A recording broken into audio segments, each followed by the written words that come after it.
Step right up, dummies, and listen to the stupidest sports show on earth with Rodney Newpol and Tim Van Stratton. Yeah. Well, hello there, dummies. Welcome to episode 7 of the stupidest sports show on earth. My name is Tim. Here, let me get the official cards here. My name is Tim. The name's supposed to be coming up. Where's my nickname? I feel like I need a nickname there. I'm Mr. October Van Stratton. That's what I'm trying to say here. With me is Rodney Newpol. Do you just have your regular your regular name? Do you have a nickname? I'm trying to think of where the nicknames are. That's a very important part. Where is there it? We go. I am our primetime NFL expert. There we go. I figured it out. It was a me problem. Great start. Tim, Mr. October Van Stratton. With me is Rodney Newpol. He is the primetime NFL expert. And we are, as you could tell, the stupidest sports show on earth. We're just a couple of stupid guys who love talking sports, and we think we're good at it. Maybe not. I don't know. You have about an hour or so to decide for yourselves. But by the way, this is a huge, huge day for us, Rodney. Not only are we live right now on YouTube, as usual, but we have finally succumbed to Elon Musk. I'll just go ahead and say it. We got cucked by Elon. We paid big money to get that blue check mark just so we could go live on his platform, formerly known as Twitter, now X, just so we could grow our audience and make a buck or two. So here we are. We're sellouts, but it is what it is. So you can follow us, by the way, in case you're seeing this. Hopefully you follow us already, but if not, you can follow us at Stupid Sports Show on Twitter. We're still going to call it Twitter. No W at the end, by the way. Rodney, that was a painful decision, but I feel like it was worth it at the end of the day. Yeah. What do you think? Yeah, man, I'm excited for it because we're already getting listeners roll in via Twitter. I'm on my phone here. I'm distracted already because we've got all these different things coming at us. But thank you, Elon. It's the best thing. You're still blocked though, Elon. I do have you blocked, muted on our show account, but I have Elon personally blocked. Anyways, but yeah, great to be on live with you guys. I hope you guys can join us. Join in on the comment side, and we'll get your comments read throughout the show. Yes, absolutely. You can comment on YouTube, comment on Twitter. You can comment wherever you're watching us right now, and we would love your engagement. We would like to have other thoughts besides just mine and Rodney's. But without further ado, where should we start? This is a Tuesday after another great football weekend. So let's start there. Can I start with Monday night rather than going all the way back to Saturday and all that stuff? Can I just say something? I think it's a great idea. Can I say something right now to you? You can. Yeah. Nick Sirianni is just he's not it. He sucks. I was telling you last year in December, I was like, this guy should probably lose his job, but no, they're going to the playoffs. They were just in the Super Bowl the year before that. But do you guys understand now? Do you understand why the guy just isn't cut out for this? His big dopey face. There are so many instances where that team should have won, but because of just bad coaching decisions, especially at the end of the game, he cost himself and the team the win. Not only do the Eagles lose outright to the Falcons at home as a 5.5 point favorite, right? Yes, sir. They are now 2-7 in their last 9 games going back to last year. I'm gonna put that in perspective for you, Rodney. The Giants, my Giants, who are a laughingstock, who lost a game where they scored 3 touchdowns, didn't allow a touchdown, and lost, are 4-5 in their last 9 games. That means the Giants over the last 9 are 2 games better than what the Eagles have been. The Eagles that you picked to win the Super Bowl. Me. Yeah. Bad decision last night. And, and I know you tweeted out about this, but does that Saquon play look familiar at all? Yes. Yes. He's done it so many times. Yeah. I mean, all he's got to do is catch the ball. And I love the way I was actually hoping he would catch the ball and go down, because here I am with Atlanta plus 5.5 ticket. And so my swing of emotions were very drastic. Catch it, go down, because he was probably just going to go down once he got the first down, right? He's probably just going to fall down. They're not going to score. So then they kick the field goal, and I'm like, okay, a primetime bad beat here. I don't know if it would have been a bad beat, but it would have been a bad beat in my mind. And then Atlanta comes down and scores. I'm like, yes, there's some money. But, yeah, Nick Sirianni, dude. You would have given Atlanta the ball with under a minute to go.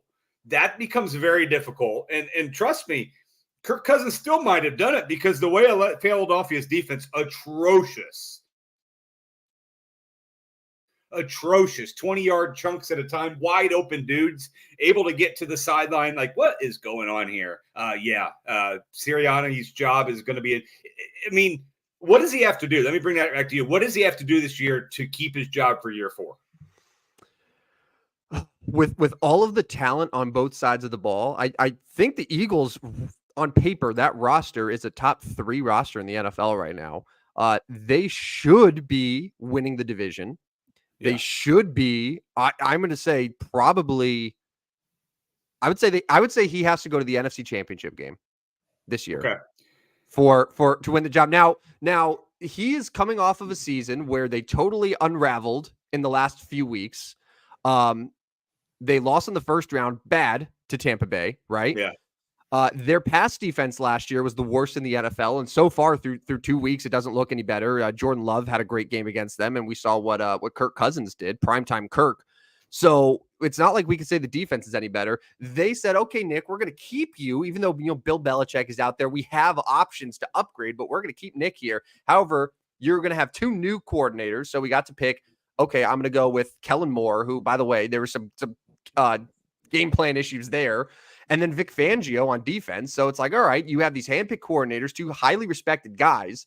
We're going to give you that leash. We're going to sign Saquon Barkley. We're going to shell out money for a big running back, even though we don't really need it. Like, they didn't need Saquon Barkley. They just did it just for fun, for shits and giggles, because they could.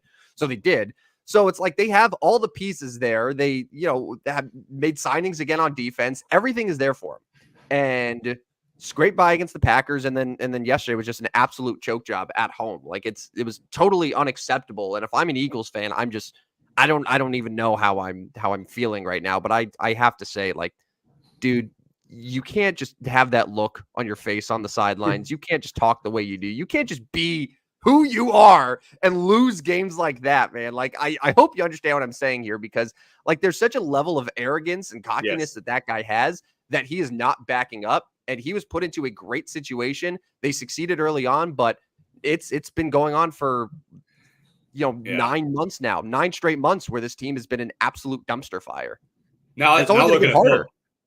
Philadelphia back-to-back road games now at the first place New Orleans Saints, who all of a sudden now look like they are really good. And then they go to Tampa Bay, who we know is going to be pretty good. Baker Mayfield's had a good start. They just went to Detroit and it looked really good there as well. So, yeah, I mean, Philadelphia backs against the wall here. Fortunately for them, the division doesn't look like it's going to be very good. Your Giants stink. Washington's not very good. And Dallas gave up 100 points at home. Philadelphia might still win that division, but they definitely have problems.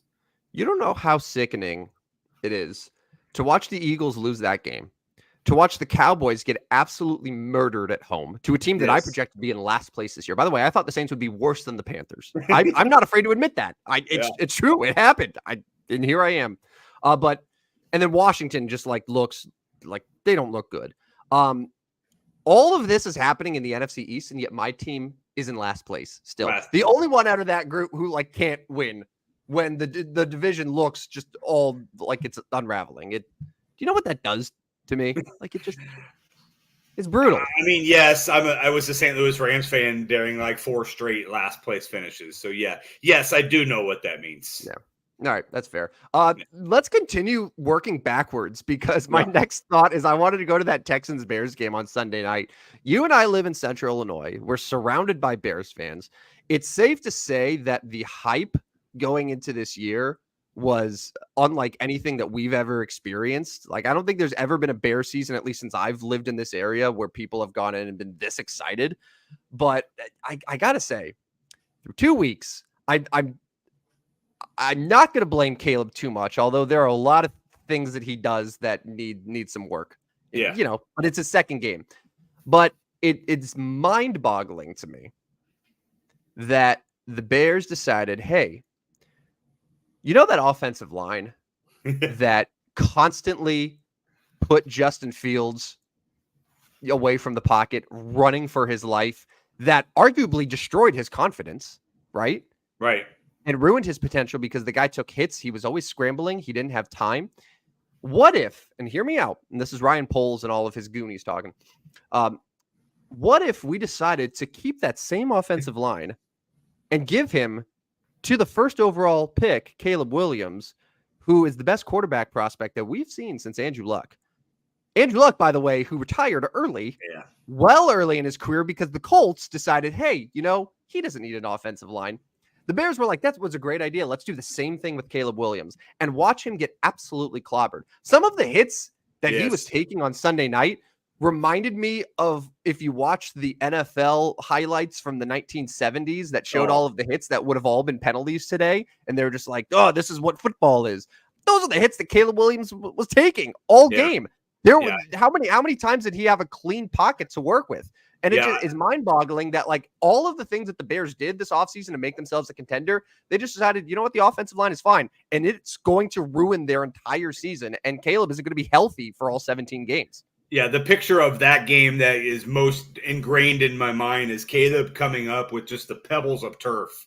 Just pebbles, just a face full of pebbles of that turf because he just continually got shoved down into the turf and over and over and over was sacked or tackled or hit hard. He made some plays here and there, and some of the hits, he probably could have avoided. But man, you're right. Like he was probably very sore on Monday morning, and yes, part of his struggles has been the offensive line. But now, are we wondering, is he any good? And I guess we're not really going to know that until we know if the offensive line can get it done. But man, but CJ Stroud's pretty good on the other side. But we've seen 3 times now CJ Stroud has been turned over, and it's been either like reviewed or penalty. Like the guy's kind of what is it? Puck luck? Like he's running a little bit of puck luck here. Well, it's funny. It's funny because you remember last season he had the record, or I can't remember what the number was, but consecutive pass attempts without throwing an interception. I'm sure that somewhere in that streak would have been interceptions, but they were called back or dropped or whatever. So yeah, I think there is probably going to be some serious regression in that department eventually here. But yeah, it's the guy is absurdly talented. He has 3 great receivers. I mean, Tank Dell was a total non-factor, but it didn't matter because Nico Collins is probably going to end this year as a top 5 receiver in the entire NFL. He's big, he's strong, he's fast, he does everything. And then Stephon Diggs, whatever he has left in the tank is great. But yeah, like CJ Stroud looks amazing, and that was an instant turnaround. And I think that a lot of teams are expecting the same thing to happen with their young quarterbacks. Certainly the Bears do with Caleb Williams, but they aren't protecting him. And the run game is non-existent. Like Caleb was the leading rusher at 44 yards. DeAndre Swift has been totally useless 2 games in. He was 14 carries, 18 yards. But that's and kind no of one like else is getting carries. That's kind of like the Saquon Barkley to Philly. Like Chicago didn't need him. They did not need to go out and get him. No. I mean, I thought Khalil Herbert and Roshan Johnson were going to be just fine in that backfield. But I wanted to ask you a question here real quick. Yeah. When did you realize that Cam Akers was on the Houston Texans? When Cam Akers was put into the game for the Texans. Same. On no Sunday idea. Night. No, absolutely no idea. He went through all of week 1. Now, we didn't listen to week 1. We only saw it via the 8 screens that were going at Buffalo Wild Wings. But, yeah, I also did not know. And then how ironic, Cam Akers comes in the game and he fumbles. Because that's what Cam Akers has done. He's got a lot of talent. He's put up some good numbers, but just continues to fumble the football. And no head coach continues to trust him. So going forward for Houston, like, I'd like to think Cam Akers takes that with Joe Mixon likely out this weekend. But I'm not so sure DeMeco Ryans is going to put him in as a starting running back. I guess it's going to be Dare. But, yeah, I mean, that's the only – so, and I guess if you're looking at Houston, like that's probably the question going forward is, do they have a dominant running back that they can trust and complement that pass game? Yeah, it was a weird mix because they really didn't run the ball. Mixon, after being super effective against Indy, really didn't do anything against the Bears. Cam Akers, as you mentioned, had that fumble. And I was thinking about this yesterday, too. This was a game that the Texans did everything they possibly could to have the Bears – come back and tie it or win it. They had let me pull up the official team stats here because the penalties, and my God, we were texting on Sunday night. just flag after flag after flag. The total penalties for Houston here, they had 12 for 115 yards. Oh, They went 4 for 14 on third down. jeez. Cam Akers had that fumble within 5 yards of the end zone. Yep. They did all of that and still won the game. Imagine a scenario where the Texans actually show up and play well on Sunday night, because they didn't play well. I don't think anyone there would tell you that the Texans looked great, looked like a Super Bowl contender. And I'm sure they were probably echoing that on Sunday night and during practice this week. They're going to say that because they gave the Bears every single chance to get in that game. And the only reason that the Bears couldn't is because the offense was just so inept that there was no way that they were going to drive down the field and score. So imagine how ugly this could have gotten if the Texans actually were good. So do I get a half game credit for best bets for betting since I lost that by a half point and they didn't play very well? Ooh. Well, Rodney. Can I tweet at DraftKings and see if they avoid that bet? Yeah. Well, you should say, listen, Joe Mixon getting banged up this hurt, and I'm surprised they didn't refund all Tank Dell bettors as well. If you bet Tank Dell's his receiving total, which I did, by the way, and he ended up with negative yards. And like, hey, my bad. We're gonna tank this pick. We're gonna give you a bonus bet to make up for it.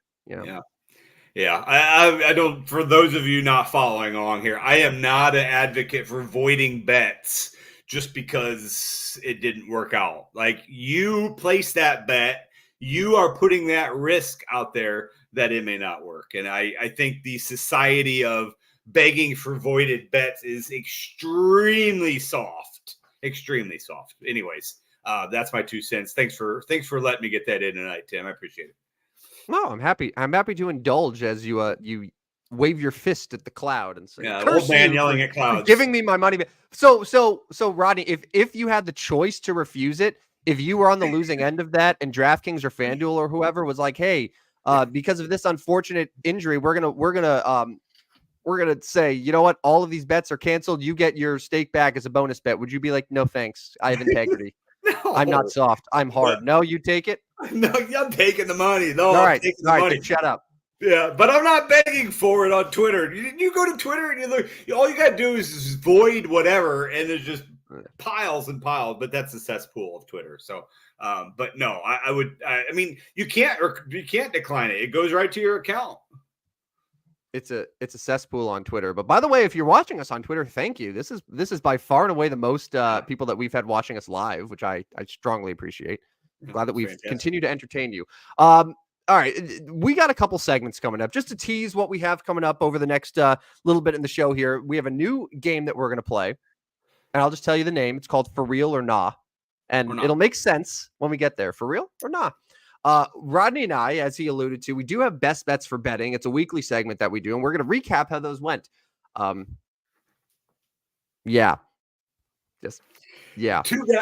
guys that have been in the sports betting industry for various reasons wait till you get to the record. Two guys that have been in the sports betting industry I won't even go what our combined record is, but stay tuned in a few more minutes and we'll tell you. Not good. So real quick, any other games? So I can, we all watched football on Sunday. I don't think we need to really run down the scores. I'll give you a couple games that stood out to me right off the bat, and then maybe you can do the same here, Rodney. I'll say the Saints-Cowboys game probably was my biggest overall shock. The Cowboys were a team that I was like, okay, they play well at home. I mean, arguably one of the best teams in the NFL at home. I know the Saints were playing indoors and stuff, but like Saints away from New Orleans, I wasn't crazy about. I was like, okay, their week 1 win came against the Panthers, big deal. Cowboys are going to go, they're going to do their thing, and it was not even close. The Alvin Kamara experience was fast, it was furious, and the Cowboys seemingly cannot stop the run. That seems like it's going to be a real issue for them in Dallas as they lose 44-19. That one took me by surprise. And then I would say the other one that really sort of shocked me, I wasn't surprised the Cardinals beat the Rams. No. I was surprised that it was that non-competitive Well, the Rams are cooked, bro. The Rams are cooked. Oh, they're cooked. I won't even spoil that for you. Like they're done. Cooper's out long term. Puka's out long term. It seems like half of their starting lineup on both sides of the ball is on IR now. It's over for them. But like the Rams haven't lost in Arizona since 2014, I believe. Right. I remember the stat correctly. Sean McVay, as I talked about last week, is 60% in his career covering after a loss. But like from the first play of the game, it was over, and Arizona just absolutely demoralized them. And so that was surprising just to see like those two be so non-competitive, particularly the last one. So those are my sort of big takeaways there. And obviously, like the Bengals Chiefs game, I was really happy to see the Bengals go and look good. It made me feel a lot better about the Bengals being an eventual playoff team this year, seeing what they could do. And you could argue that they should have won that game, but Kansas City got a little bit of help there at the end, even if it was probably the right call. What other games from the NFL weekend that stood out to you, Rodney? Yeah, I mean, Tampa Bay going to Detroit, fantastic win for them. And then I mentioned the Kevin O'Connell Minnesota Vikings and their ability to win that game at home against San Francisco, and they were able to get that one done. So those are my two positive surprises. Tampa Bay winning on the road at Detroit and Minnesota at home over San Francisco. Another team that could possibly be cooked is maybe the San Francisco 49ers. Yeah. No so Debo. Are we looking at Kyler Murray, Marvin Harrison Jr. as a potential favorite, Seattle favorite? Well, Seattle's 2-0, but like what we want to do in the NFC West. So it's funny. There's always a team that goes worst to first, right? Yeah. It was Houston, and I mean we could go through the whole list, but it seems like there always is a team, and I thought maybe that could be Cincinnati, and Cincinnati still could be it, especially with Baltimore starting 0-2. I think a lot of people are shocked by that, and that might help the Bengals, but they're also 0-2, so that seems problematic. But yeah, I still don't love Seattle, and I think that they've really sort of had a nice, easy start to the schedule with Denver at home, and then the Patriots, but yeah, the 49ers they're banged up. You have the Rams that are just injured beyond belief. We've seen an Arizona team that really held their own against Buffalo on the road. Yeah. And has destroyed a Rams team with Sean McVay, with Matthew Stafford. I don't know what their odds are to win the NFC West, but perhaps that might be the team that catches all of us by surprise. A team that had the fourth worst record in the NFL last year. Right. Suddenly wins the NFC West. It would certainly, I think preseason would be the biggest like upset division winner that we've seen in quite some time, I would imagine. Agree. And going back to Seattle real quick, yes, a soft start to the season, and now they are hosting the Miami Dolphins led by Skylar Thompson. So Seattle's got some good start here. They do go to Detroit and play Man Campbell in week 4, so that could be a tough one. But then the New York Giants come rolling in week 5. So you're looking at a nice 4-1 start, 3-1, 4-1 start for Seattle. It'd be a great start for the Seahawks.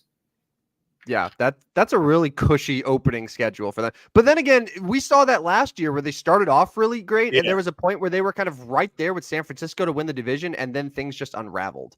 Yeah. So I wouldn't be shocked if the same thing happens. No more Pete Carroll.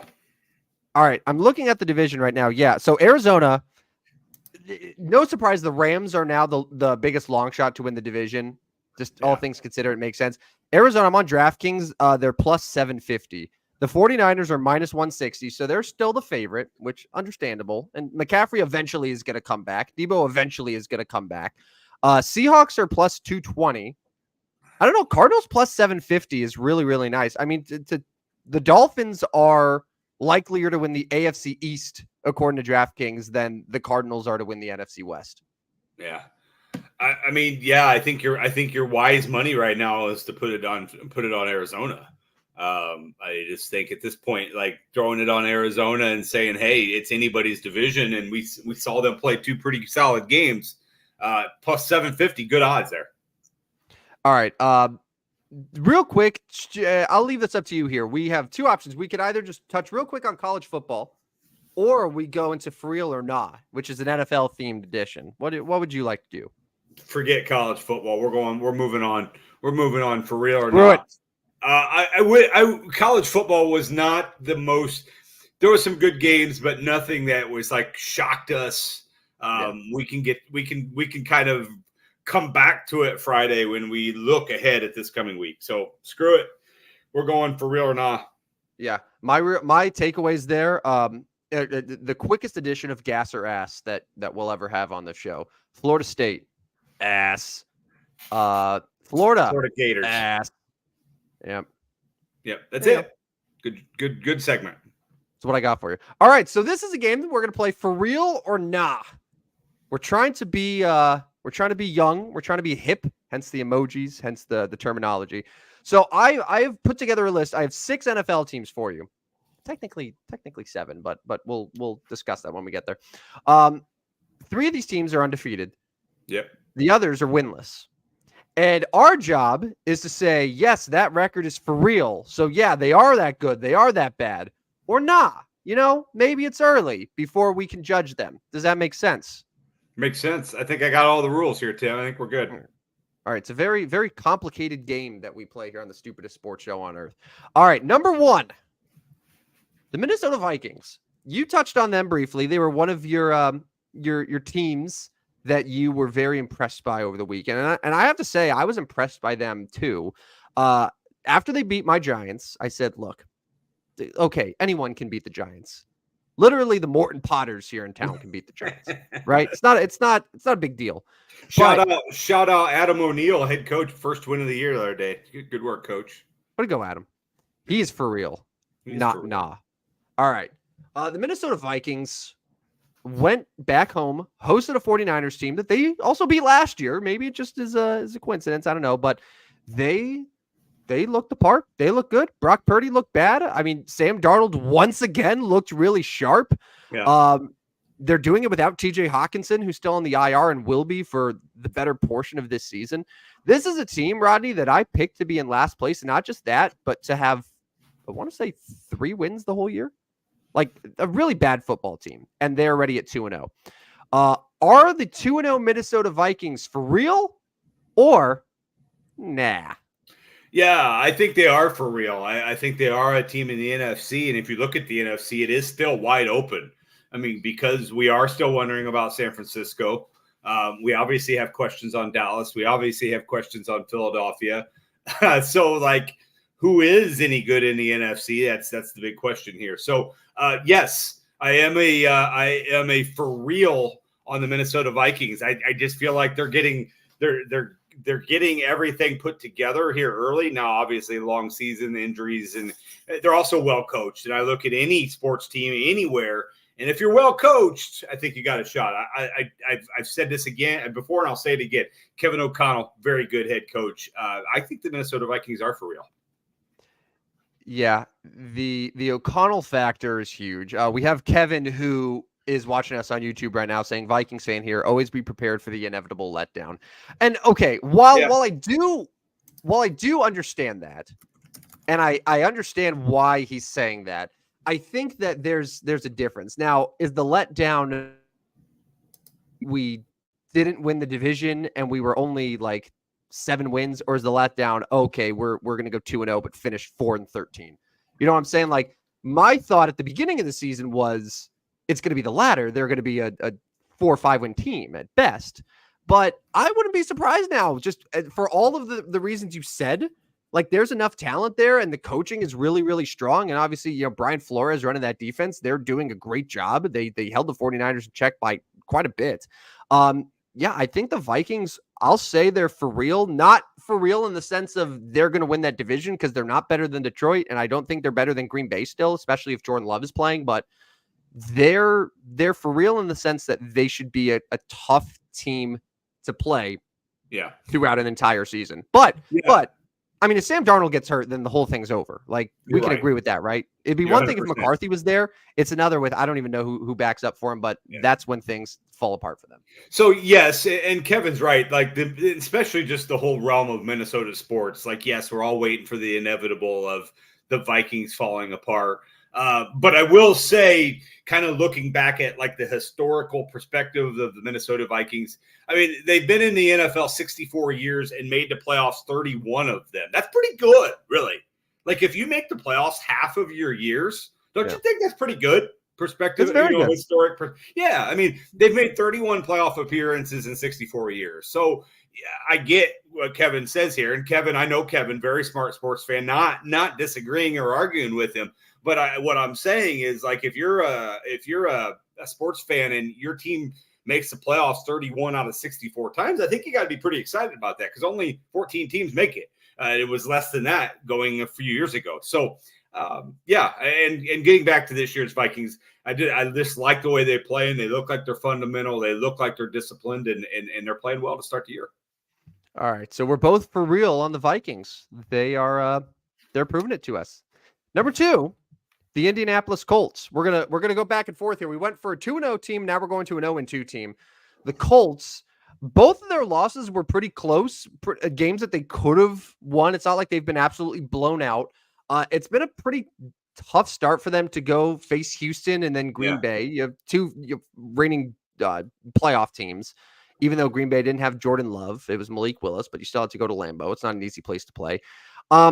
There are things to like with the Colts. Alec Pierce, your boy, looks sharp. Jonathan Taylor's looking good. Anthony Richardson, I think, is showing us that he can give you those couple plays every game that will make you say, wow, he is going to be a superstar. But then the rest of it is, that makes sense. So for real here is Indianapolis Colts 0-2. Yeah, they're going to struggle, or nah. You actually think they'll bounce back and they'll be all right? Yeah, so I'm going to kind of cheat this, but I'm also going to go with the hip version. The Colts are very mid. Yeah, they're very mid, as the kids would say. Yeah, that's great. So you said this on the Cincinnati Bengals in Week 1, and the Week 1 game was a must-win game. It was your words and your words only. Cincinnati Bengals must-win game. I will go as far as saying the Indianapolis Colts Week 3 game against the Chicago Bears at home is a must-win for the Indianapolis Colts because you can't start 0-3 and expect to get back to a playoff hunt. Now, they got Pittsburgh in Week 4. They got the Jaguars, Titans, and Dolphins. Dolphins there October 20th. I think you're probably looking at Skylar Thompson still at that point. I mean, I don't know what we're going to get out of Tua. So, they got a chance to bounce back with their schedule being fairly soft, but can't start 0-3. So my answer here is nah, they are not as bad as they're 0-2. But my final answer is the Colts are very mid. I think mid is the appropriate answer. Their ceiling to me is 9-8. Yeah, I was going to say probably 9 wins. Yeah, and that's not going to win the division because Houston's going to win 10 or more. Right. Now it helps. You may get second. You'll probably get second place with that because both the Jaguars and the Titans look like they're going to be struggling this year. Yeah, this is a really tough one. I'll say it's for real that the Colts will probably not be a playoff team this year.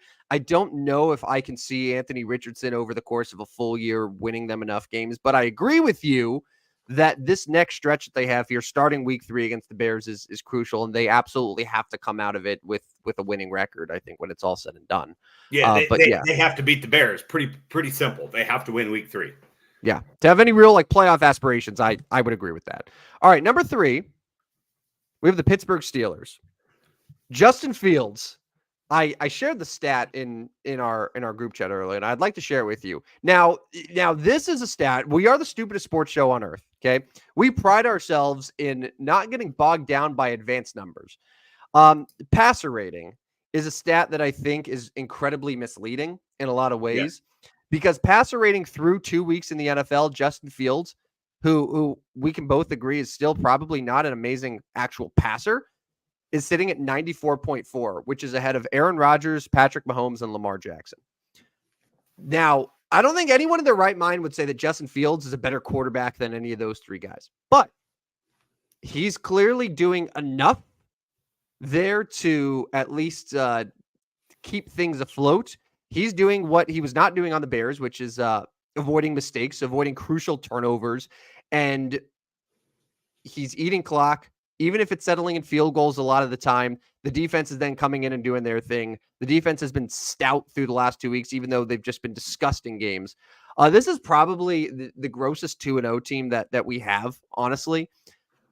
Is this, though, a sign of things to come for a Steelers team that now is sitting right pretty first place in the AFC North? Or, nah, they're going to come back down to earth and Mike Tomlin is going to settle at 9-8 and miss the playoffs? Yeah, so my answer is going to be nah here, that they are not going to be the first place team in that division.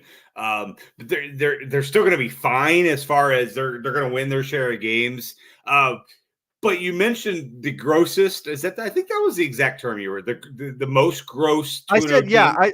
I don't know what grammatically it is there. I said the grossest 0-2 team that we have. Let me just put this one out there. The gross 2-0 Pittsburgh Steelers take on the grosser 2-0 Los Angeles Chargers this week.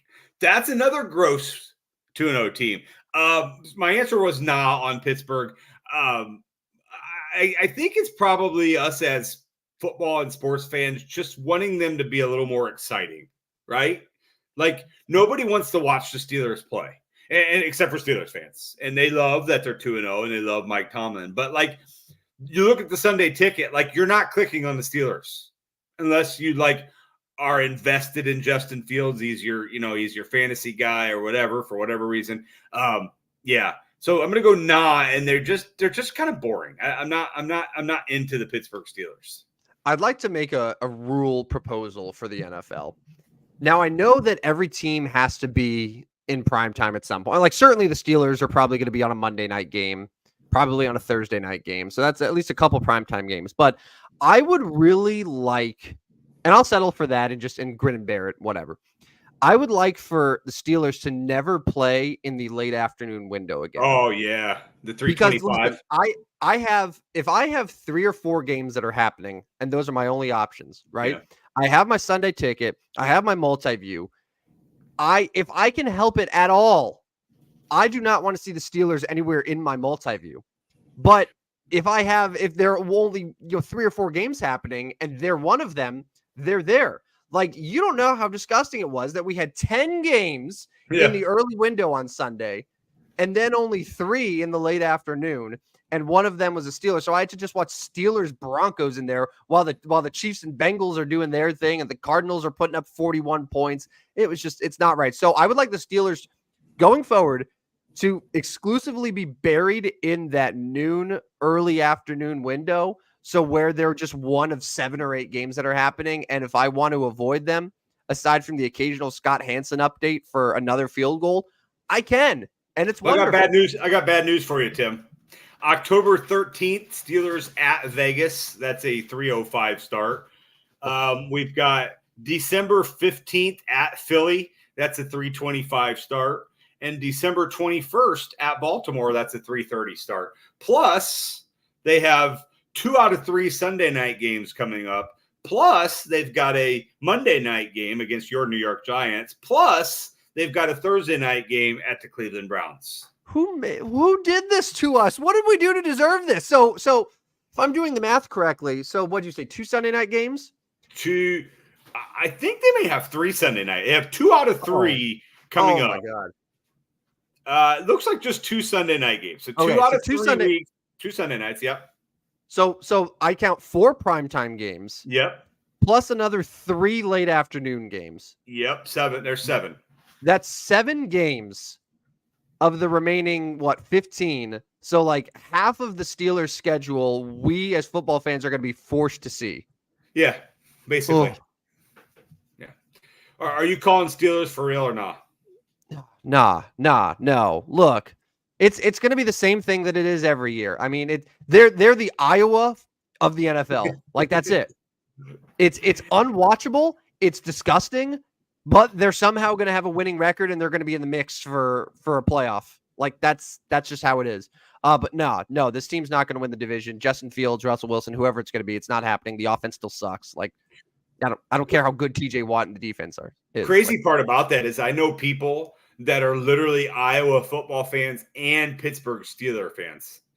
Like, I don't know how that actually happens. I don't know that's like a scenario how that happens, but they are, and Yeah. I feel sorry for them never getting touchdowns. Yeah, they're called masochists. Like Yeah. that's what it is. They can't stomach the idea of enjoying a football game that they're watching. It makes me sick.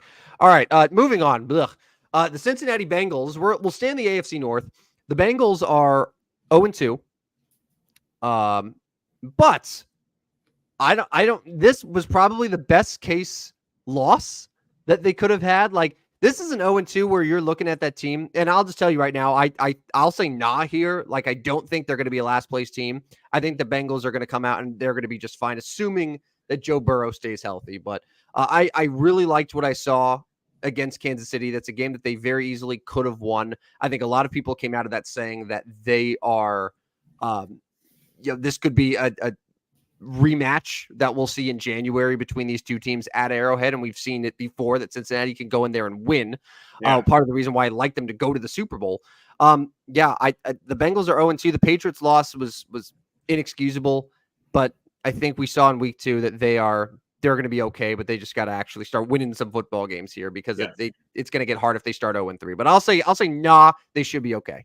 Yeah, I'm with you on nah. Look here. You've got Monday Night Football, Bengals hosting the Commandos of Washington. Like they might put 50 up in that one. I wish it was on a main slate because I'm pounding all the Cincinnati offense in that one. Just running over.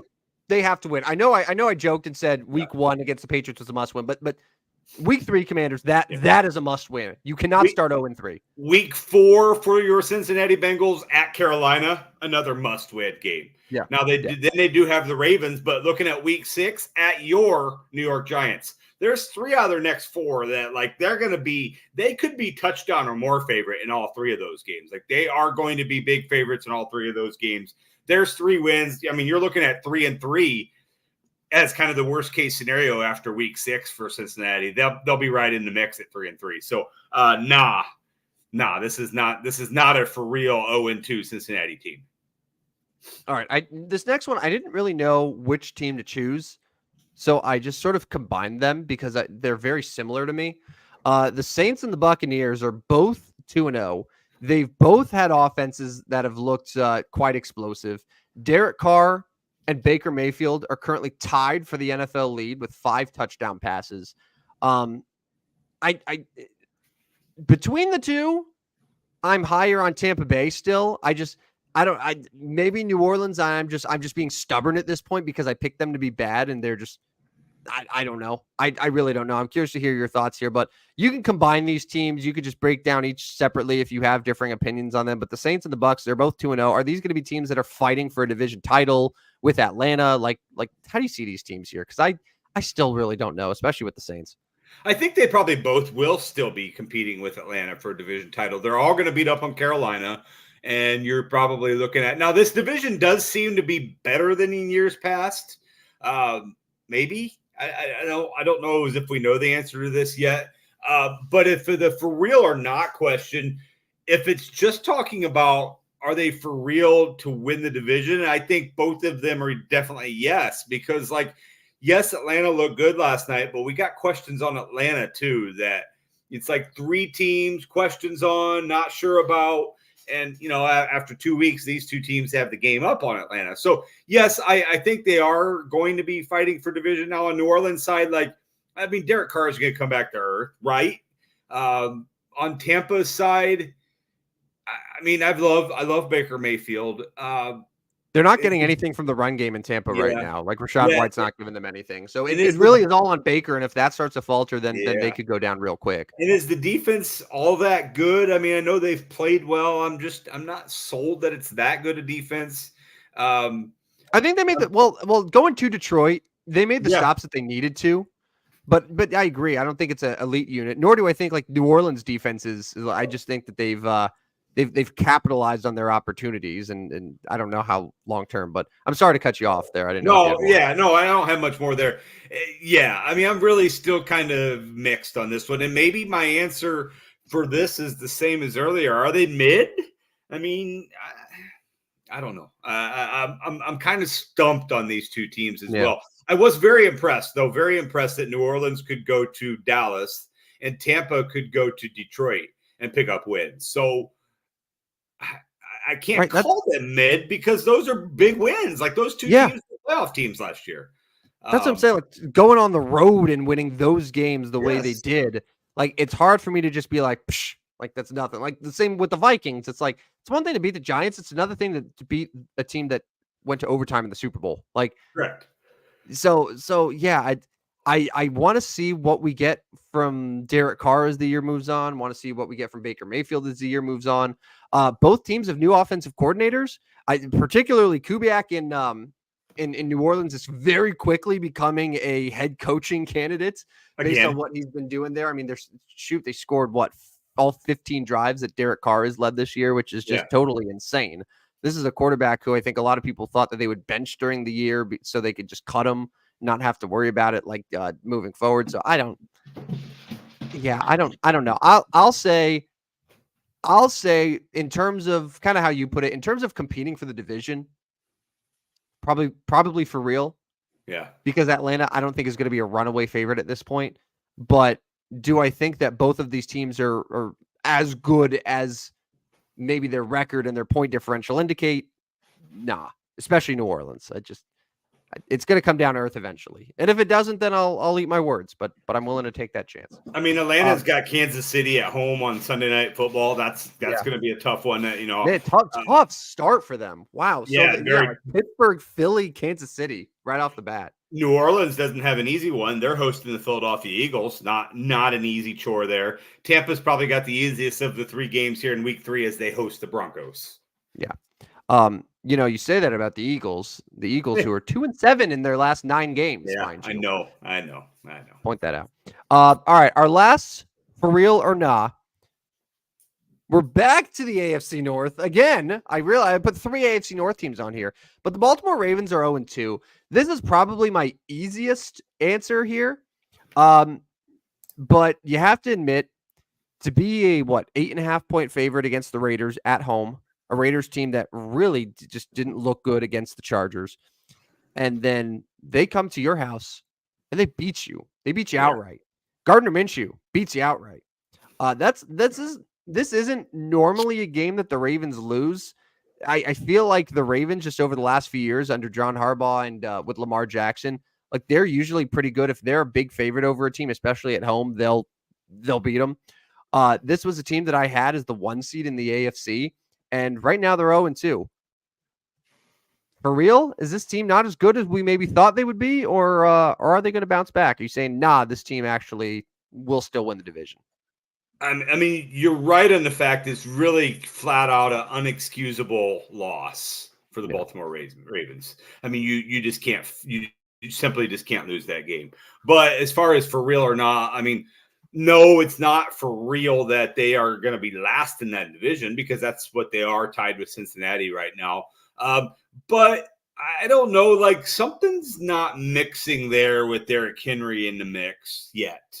I don't know what it is, but something doesn't seem right there. Something's a little bit off with their offense. And then to not play good enough defense against the Las Vegas Raiders to lose that game is question mark there. So, you every once in a while you see an NFL team where it's like, I don't know how that season went that poorly. And maybe that's this year for the Ravens because they've been so good for so long where like everything goes against them and they just completely fall apart for a season. That could be what happened here. But if I had to guess, they're not going to get last in the AFC North. Yeah, you bring up a lot of good points, and there are things that just don't look like they're clicking. I'll say nah, but kind of put an asterisk on it. I think the Ravens should be still. They'll turn around. They'll be all right. I think that they were a toe away from potentially beating Kansas City in Week 1. A lot of people forget, and then it came down to the end against the Raiders. I mean, it happens. We'll see how the next sort of 2-3 weeks unfold for them. And if they win those and they do it convincingly, then I think it'll put my fears to rest. But it doesn't help when the division is as tough as the AFC North is. Like still like Cincinnati, Pittsburgh, no matter how much we hate them, is going to be an 8-9 win team as always.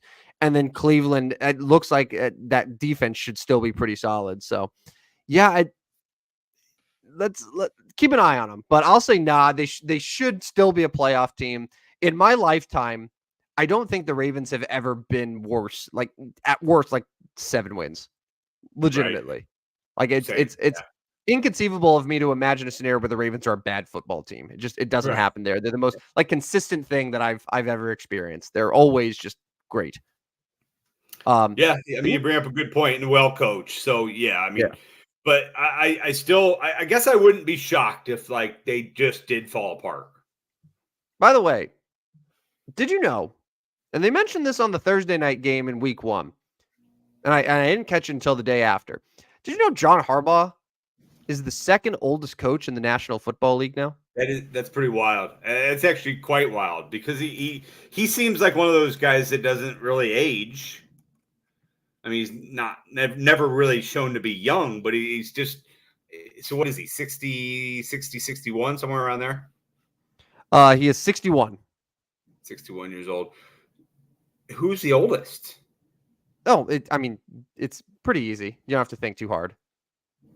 But I am thinking, maybe it's because it's 10 till 10. I don't know. Who's the oldest coach right now? Andy Reid's the oldest coach. Oh, yeah. Oh, yeah, Andy.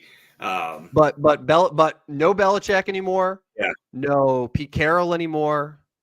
I feel like there were a couple other older ones that we said goodbye to, that we put out to pasture. Do you want me to give you the top 10 here, or do you want to try to guess? Let me just give you the top 10 just to spare you the embarrassment here. So Reid and Harbaugh, number 1 and 2. Mike McCarthy is number 3. He's 60. Todd Bowles is also 60. Jim Harbaugh, also 60. Sean Payton is also 60. So that right there, like the top 6 that are all kind of within that range there. Not terribly surprising. Doug Peterson is the 7th oldest coach at 56. Matt Eberflus, our boy, the coach of the year favorite going into the year, is 54 years old. That makes him the 8th oldest coach in the NFL. Dan Quinn at 53 years old is 9th. And then number 10, Mike Tomlin. Even though Mike Tomlin, I think by tenure now, is he the longest tenured head coach? Yeah. Tomlin's, but he's only 52 still. 52, yeah. So, coach is getting younger. But yeah, it's no Belichick, no Carroll. It kind of skews the list a little bit there. But I just thought that was crazy. It's like John Harbaugh. I consider him to be like in his like early 50s. I didn't just the thought of him being the second oldest coach is mind blowing to me. All right. Speaking of mind blowing. All right, it's time for best bets for betting. This is where we recap. This is where a lot of times we go in on a Friday and we say, these are the bets that are going to win you cash. We are going to make you so filthy rich, you're going to not know what to do with all this money. Buy a yacht, donate to your local church, whatever you want to do. You're not going to be able to do that, though, after the last couple weeks, especially after this last weekend. Rodney, I feel like we need to issue an apology on the front end. I mean, not really, because we've made it very clear. You do whatever you want with these picks. If you want to fade them, great. If you want to tail them, great. If you want to ignore them, great. I'm going to repeat that when I do these on Friday. Is there a part of you that's like, it would be nice to be better so that people wouldn't be like, God, these people are so stupid. Even though, to be fair, if you are getting 100% of your gambling opinions from a show that's called the stupidest sports show on earth, that might be a you problem. But is there an inkling where you're like, shit, I wish I was a little bit better at helping people win these bets? So, I mean, if you look at my 2 college bets this week, completely. Let's start there. Yeah. I'll just run down these real quick. Like Arizona never had a chance against Kansas State after Arizona went ahead 7-0. From that point on, it was over. So that's all I'm going to say on that one. Not even close. 7-point underdog. They lost 31-7. Moving on. All right. Do you want to do your second one real quick? Yeah, I want to do my second one. College. No, your second one was UCLA 3-point favorite at home against Indiana.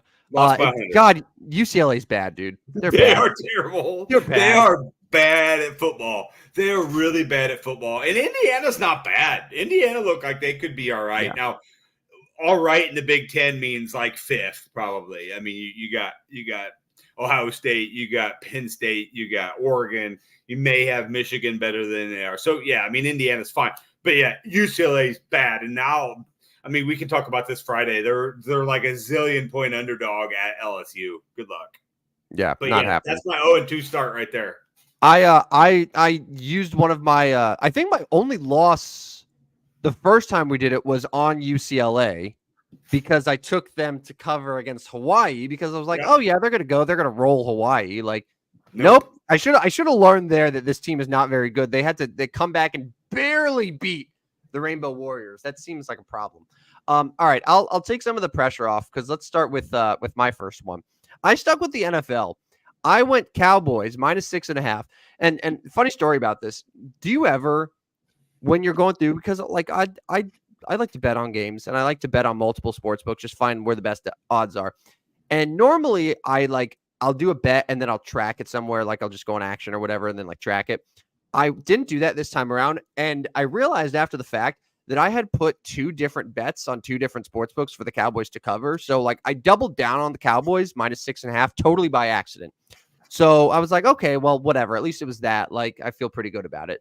And then they just get their shit kicked in, like immediately, like so bad. And I feel like I have something to do with it, but my God, that was not a good way to start seeing the Cowboys. Does this count as 2 losses for you? 2 losses? I feel like it might. Yeah. I didn't put it on the record, but like mentally to me, it was like, man, like double bad, just awful. And then I might have actually put in a bet live too when they went down early and the line dropped to like 3.5. I was like, oh yeah, definitely. And I was like, I just got to stop betting on the Cowboys. I think that's my lesson. All right, should I move on to my second one here? Yeah, definitely. I got to win. Yep. I got to win. Now, last week after going 0-4, I was really, really nervous about doing that again. However, I like the Buccaneers at Detroit. And, I was like, I think Detroit wins, but I think Tampa Bay is going to keep it close. The playoff game last year was close. And they did a good job, and they won outright. So Tampa Bay +7.5. The line was really long. I don't think it closed at 7.5. I think it closed at like 5.5 or something like that. Agree. Yeah. But the Bucks, that was a nice win. So 1-1 to start there. Rodney is 0-2. But Rodney, your third best bet was a little bit better. Yeah, that's a good one. That's a nice one for me. Minnesota came away with the win, and I do believe. I obviously didn't take it, but I do believe I said, look at possible money line bet here as well for Minnesota. Roll the tape. Obviously we're just going record wise, so it wouldn't have mattered any different if I would have or not. But you could have won close to 2-1 or odds for Minnesota in this one, winning the money line. But yeah, I loved Minnesota. Thought this might be the result that happened. San Francisco coming out a little flat, and it is. It's just one of those where you have a vision of a game and it actually works. It's pretty rare, but that's pat myself on the back. Good job, me. That was my only win of the week, though. Yeah, because this is where it gets sad again. I don't know why I took the Giants. Now, okay. So can I barter with you for a second? So if I give myself 2 losses for the Cowboys, can I have a win for this? Because I said the Giants would probably go into Washington. It's the one place that Daniel Jones seems to play well, and he wasn't awful. Like, he was not the reason they lost, but to have 3 touchdowns, to not give up any touchdowns, and you still lose. Bad, yeah. Like, that I think I should have probably DM'd the sports books and asked for a refund, right? Yeah. Like, that was probably a good reason to. Like, the kicker, the first play of the game, even though he was hurt, and I think Brian Dable absolutely royally messed up by not having another kicker on the roster, knowing that Gano was kind of fighting an injury all during the week. But like right there on the first play of the game, he's out. You don't have a kicker, and it ended up costing you. Like, that's why you lost. So I'm gonna say that Brian Dable takes this loss, but I don't. Okay. What do you think? Thoughts? Good? Void this bet. Sweet. Void. Perfect. It's a void. And then a final one. You went with the Texans, and this was a heartbreaker. This was a close one. You had them 6.5. Kind of depends on where you got them, but they ended up winning by 6. We talked about the game earlier, but this was not great. Yeah. I mean, I guess the only saving grace is I'm a season ticket holder of the Chicago Bears. They covered. And we don't have to get to this last one either. I had the Rams +1. Just don't worry about it. Don't worry about the score. It doesn't matter. It's irrelevant. They lost. They lost. So through 3 weeks, Rodney is now joining me in the under 500. He's now 5-6 after a 1-3 performance this weekend. I have now. Good news is I didn't go over again.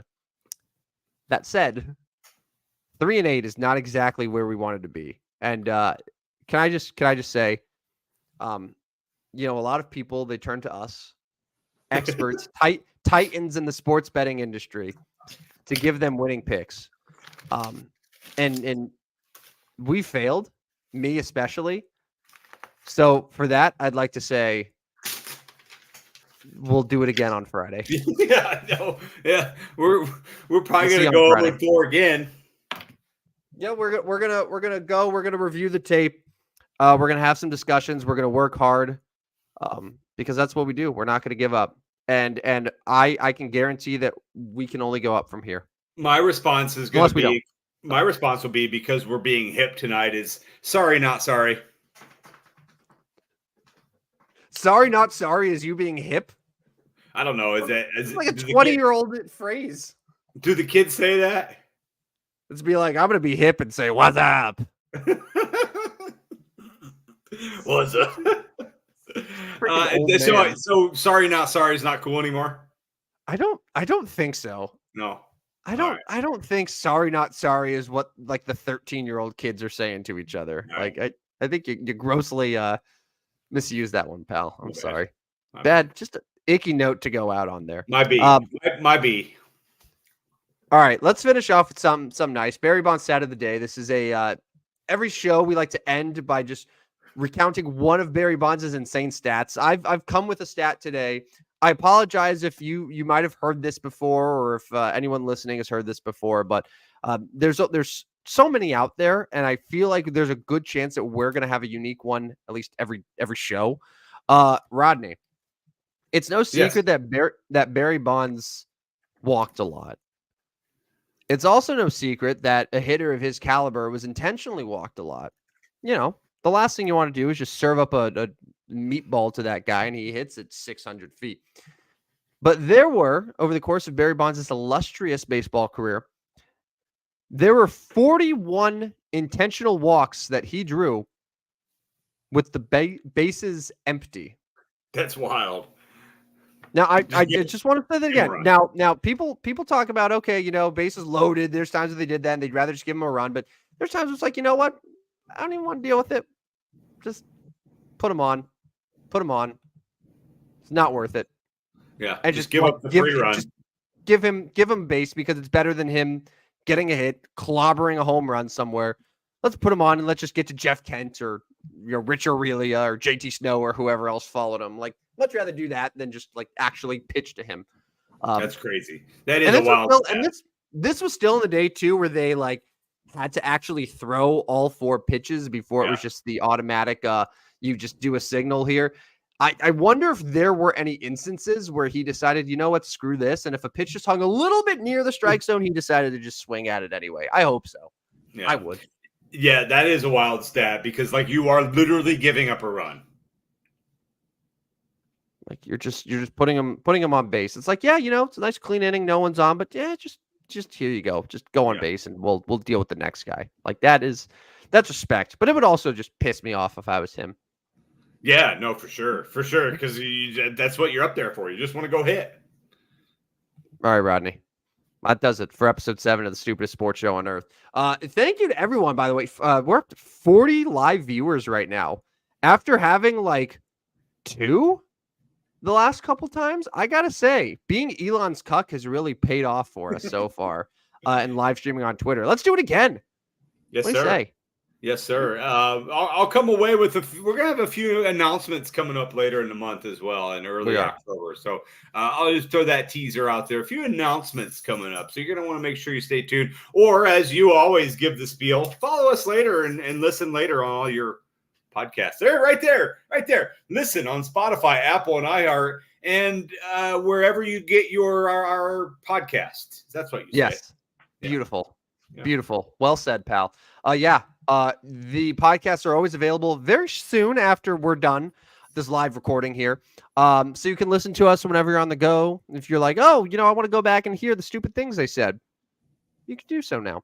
And you could also just watch the recording of this on YouTube. They're all available on our YouTube page at Stupid Sports Show. And just a reminder that, you can follow us at Stupid Sports Show on Twitter. We're still not going to call it X, even though we have submitted to Elon's will. We've bended the knee and given him money in exchange for the right to just stream there, which I feel like it's kind of worth it. But follow us there, and you can follow us at Big Time Tim Jim. It's my account. He is at Newple Rodney.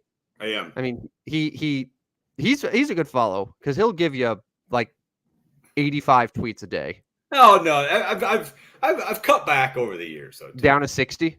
I've cut back over the years. Know what it is? It's because the Cardinals have just totally like destroyed you. That is like true. Before, if the Cardinals are good, you're watching every game and you're tweeting like throughout the whole thing, and you're doing like the inning by inning. What you looking at, Paul? Like, I miss those tweets. True. I don't get those. Yeah. Yeah, no, you're right. You're right. The Cardinals would be a big chunk, especially postseason, October. My October progression of tweets goes way down when the Cardinals aren't playing. So I'll give you that. Yeah. All right. Well, that does it for episode 7. Hey, by the way, if you want to watch episode 8, if you enjoyed tonight so much that you're like, I just need more of these guys. They were so stupid and I loved it. We are on Friday morning. This is where it gets a little complicated. Friday morning at 8 a.m. Central. Yeah. So we have Tuesdays at 9 p.m. and then Fridays at 8 a.m. It's stupid. Yes, but it makes sense for the stupidest sports show on earth. So we'll talk to you then bright and early. And we'll give you our new best bets for betting that are guaranteed to hit. Bet my life on it. Bet Rodney's life on it. I'm willing to do so. I will take that chance. I'm that confident. And then we'll talk about some other fun things. Have another Barry Bonds stat, all the good stuff. So Rodney, final thoughts, or are you ready to go to bed? I'm ready to go to bed. So long, everyone. Thanks for listening in, and we'll see you Friday morning. See you guys.